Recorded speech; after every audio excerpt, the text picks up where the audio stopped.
توبہ کرتا ہوں میں اپنے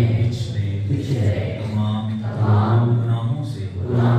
اور آئندہ اللہ و رسول کی نافرمانی نہیں کروں گا، بد مذہبوں اور برے لوگوں کی صحبت سے بچتا رہوں گا، نماز روزے کی پابندی کرتا رہوں گا، ماں باپ کی نافرمانی، جھوٹ، غیبت، چغلی، وعدہ خلافی، گالی گلوچ، فلمیں ڈرامے، بے پردگی وغیرہ وغیرہ گناہ نہیں کروں گا۔ مرید ہوتا ہوں میں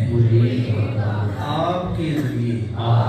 امیر اہل سنت کا اور امیر اہل سنت کے ذریعے حضور غوث پاک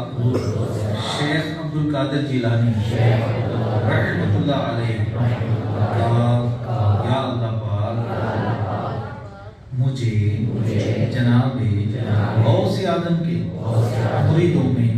قبول فرما اور خاندان علی شان قادریہ رضویہ عطاریہ سلسلے کی برکتیں نصیب فرما، اللہم آمین۔ اے اللہ پاک ہمارے ماں باپ کی ساری امت کی مغفرت فرما، ہمارا قرآن پڑھنا پڑھانا اپنی بارگاہ میں قبول فرما، قرآن پاک کے احکام سیکھنے، اس پر عمل کرنے، دوسروں تک پہنچانے کی توفیق عطا فرما، قرآن پاک سے ہمارے سینوں کو، ہمارے دلوں کو نور سے روشن فرما۔ اے اللہ عز و جل، اے مولا ہم سب کو قرآن پاک صبح و شام تلاوت کرنے کی توفیق عطا فرما، صحیح مخارج کے ساتھ درست ادائیگی کے ساتھ قرآن پاک پڑھنے کی توفیق عطا فرما، قرآن پاک پڑھانے والا بنا۔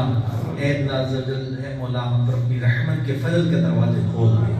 دنیا بھی اچھی کر اور آخرت بھی اچھی کر۔ اے مولا صحت، تندرستی، سلامتی، عافیت والی پاکیزہ طویل زندگی عطا فرما۔ یا اللہ عز و جل، ہم سب کو بار بار حج نصیب فرما، میٹھا میٹھا مدینہ دکھا۔ اے مولا پاک، جنہوں نے یہ منچ سجایا اور یہاں یہ ساؤنڈ سسٹم لگایا اور یہاں پر قراتیں وغیرہ بنائی، خوبصورت ماحول بنایا، یا اللہ عز و جل، جنہوں نے لنگر پکایا اور جنہوں نے لنگر کے لیے پیسے دیے، جنہوں نے اس پوری اس تحفے تحائف اور اسناد کے لیے کوششیں کی، اے مولا سب کا بھلا، سب کی خیر فرما۔ ہم سب جتنے یہاں شرکاء ہیں، سب کے دادا دادی نانا